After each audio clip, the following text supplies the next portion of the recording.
What's going on, everybody? Welcome back to the channel. It's John again here. Welcome back to another video, and today I thought we'd do something just a little bit different, and it's coming up right after this.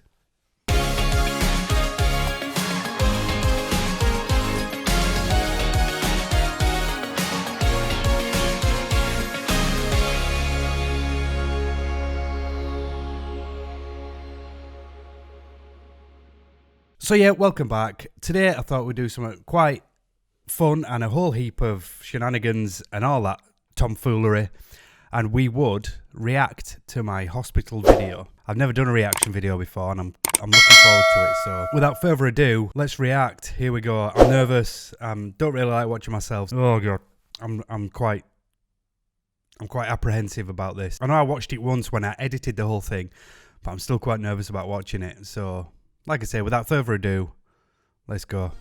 Oh boy. Classy intro though. What's going on, everybody? Welcome back to the channel and another video. Today's the 14th of June, it's a Monday, and it's imperative because in about half an hour I'll be picked up. I'm going to pick up on something straight away. Can you hear how out of breath I am just talking to the camera? I can hear my breath and my lungs like I can see it. I can hear, well, it's the audio's terrible, but I can hear how out of breath I am, and also just how moon-rounded my face is. Just got a hospital. It's surgery day. 6 years I've waited, and it's been a long time. I'm nervous, very nervous actually. My stomach's in knots. It'll be a very small knot afterwards, but it'll still be a knot. Always cracking the jokes. Just got out of the shower, you know, when you get shower sweats. You know, the illicit, infamous shower. So no matter how big you are, let me know in the comments if you've had a shower. The temperature's just normal outside, it's just average temperature, and you step out of the shower, you get dry, and then all of a sudden, skadoosh. You know, you might as well have guttering, and you need a wetsuit. So who else gets shower sweats? Because I used to. I don't so much anymore, but I definitely used to. Let's carry on. Sweats, especially when you're Mount Everest size frame. But yeah, it's a surgery day. I'm excited and pumped. So I'm still going to take you with me. I'm still going to take you along with me. Firstly, two things. Look at that round face. And secondly, look at my finger. Just like around here. I can remember just a couple of days before that, I trapped it in something. I can't remember what I trapped it in, but I trapped it in something and it caused a blood blister under my skin. And it was so painful. And I remember sitting in hospital that day thinking, I wonder if I ask my surgeon if he can fix this rather than my stomach. Let's carry on. On the ward, let you know what they've said, what preparations I've got to go through. Welcome back. John again, obviously. Yeah, so I've finally been admitted to Bradford Royal Infirmary. I've seen the team, the nurse, took blood pressure. I filled in my consent form, which was liberating. They went to discuss through all the risks. He was a really nice guy. I can remember sitting here, because obviously nobody was allowed to come with me. I was on my own. And it's not my local hospital. My local hospital is called Airedale General Hospital. This hospital was Bradford Royal Infirmary, so it was about 11 miles away from where I live currently. So I felt extremely nervous, and I felt really isolated as well, and I felt quite lonely at times. The process was quite simple because it was just as they'd picked up surgery again, so there was always something I wasn't sat there like mulling over my I nearly went under the bed and got my violin out. I can remember sitting there and thinking, wow, this is 100% happening. I don't know what's to come and I don't know what's expected, but just looking back on it now, it's quite strange. Anyway, let's carry on. They've just come to see me now, discussed exactly what they do, how they do it, aftercare, and just exactly to the T of what they were going to do. You know, I sound like I'm like, you know, the Michelin star world of the hospital sector. I was really impressed with how well they explained everything to me, but I actually genuinely was impressed at how thorough they was. Involved he was with telling me about the risks with everything involved. It was very intuitive, and I appreciated that and I respected it. Let's carry on. The new list. I am obviously there's a lady before me, so I'm just waiting to go down. I've been told to put my stockings on.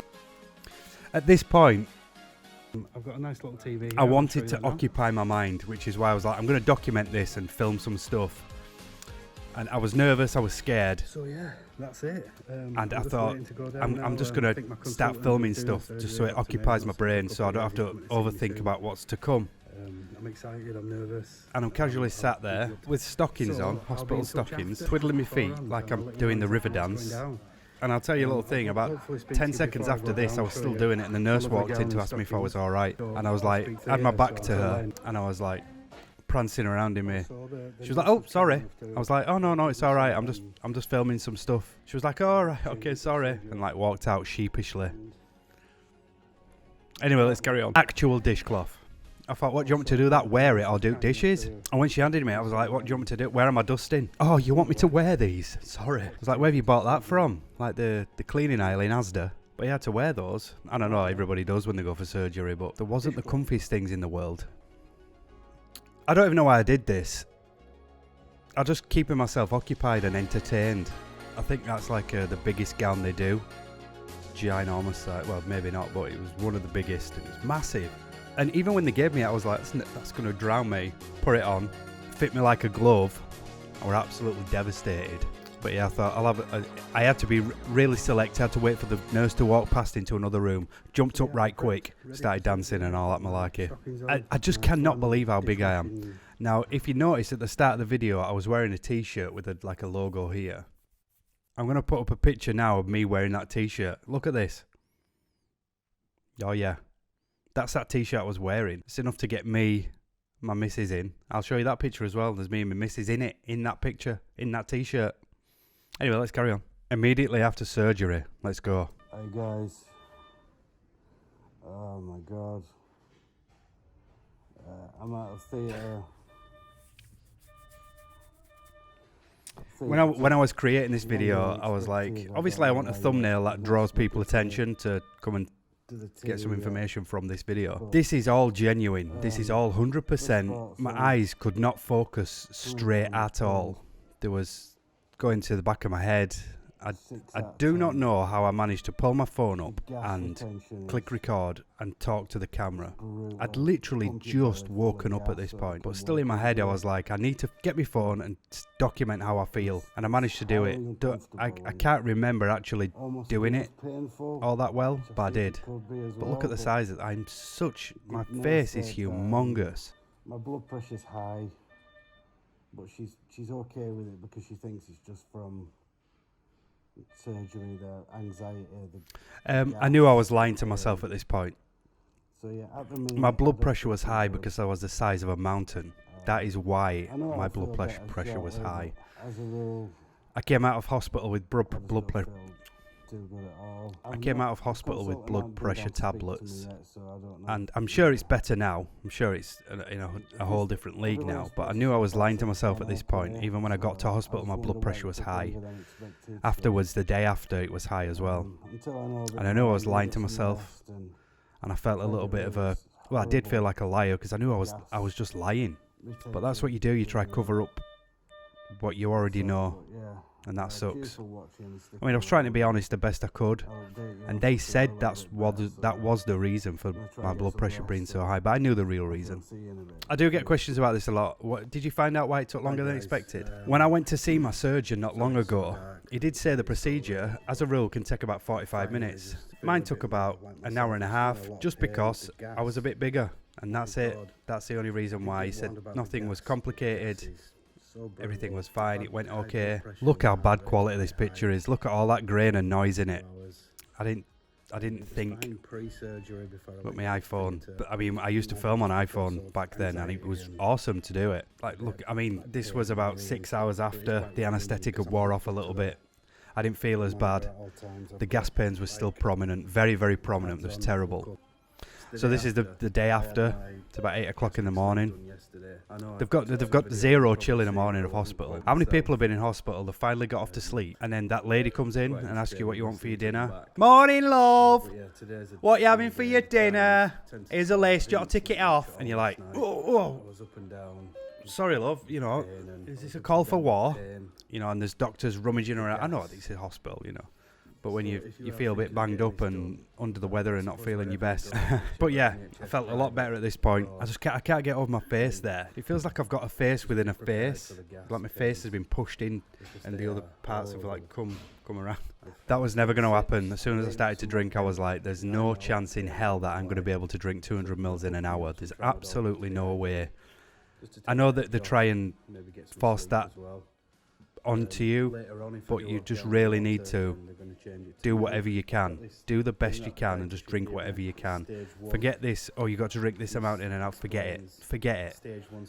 Just do what you can, because it worked for me. Here's a good example of how big I was. Pay particular attention to the awesome tattoo on my right bicep. That was painful. That hurt so much. But you can just see, like in my face, my arms, the upper part of my body, dying slowly inside, you know? That's why I wanted to make a change. And also the skin tags. Skin tags are pretty bad as well. Mine are starting to shrink. And I think one's about to fall off, so they improve. And a new life it has been.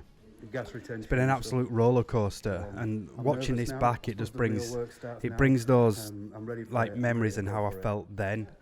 I felt liberated. I felt like I'd been given that olive branch to start my life over again.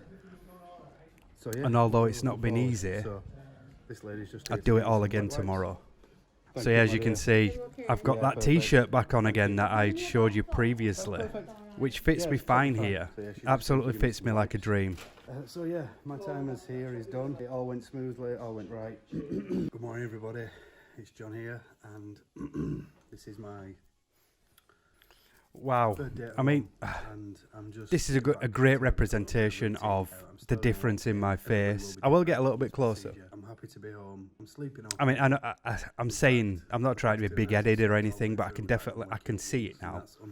I can see, you know, it's only when I look back at pictures is where I notice it the most. I can definitely tell here. I can even tell just in my eyes. I'm in a bad way. I know that, but I can also see that little glisten of, I know that this is the opportunity that I've been waiting for. Yeah, a lot of people might be in that same boat where they're struggling to get fluids down and water and milk and other things like that. Do what you can and do not panic. There's a lot of comments that I get about people saying, you know, I'm really struggling to get this, I can only manage this. Well, if that's all you can manage, that is all you can manage. Do not worry about it. Stay calm, breathe, take the smallest sips and just do what your body is telling you it wants. The guidelines of getting 3 litres in immediately after surgery is astronomically out of proportion. Can only do what you can do. And even people I spoke to that have had it before, and a couple of my friends, Marie that was on my channel, who I interviewed a few videos back, she was the same, struggled, only did what she could. Huge advice, stay calm, relax, and only get in what your body is telling you it can take. Forget the guidelines. I mean, I know you should listen to guidelines and go for that if you want. I mean, I'm not trying to be like a martyr or anything, but only do what your body's telling you it's capable of doing. Until 3 months, I will see you in a bit. Oh, liberating. Wow. So yeah, watching that back was enlightening. It was strange, it was weird. But it definitely put everything into context and put everything into so much more. I'm so much more awake and so much more alert to how I was before. It was fun doing that. I might do it to another one. Let me know in the comments if you like this kind of stuff. I'll try to do some more reactions. Also, if you like what you see around here, then please do me the honour, subscribe below. It will help the channel out greatly. Give this video a big thumbs up as well. That was fun. Thank you for watching. And until next time, I did say the 1K subscriber special was coming, but I thought I would do this just to fill in, because I know I've been a little bit slack lately. That is coming. It's on the way. And until next time, my name's Gastric John, and I'll see you in a bit.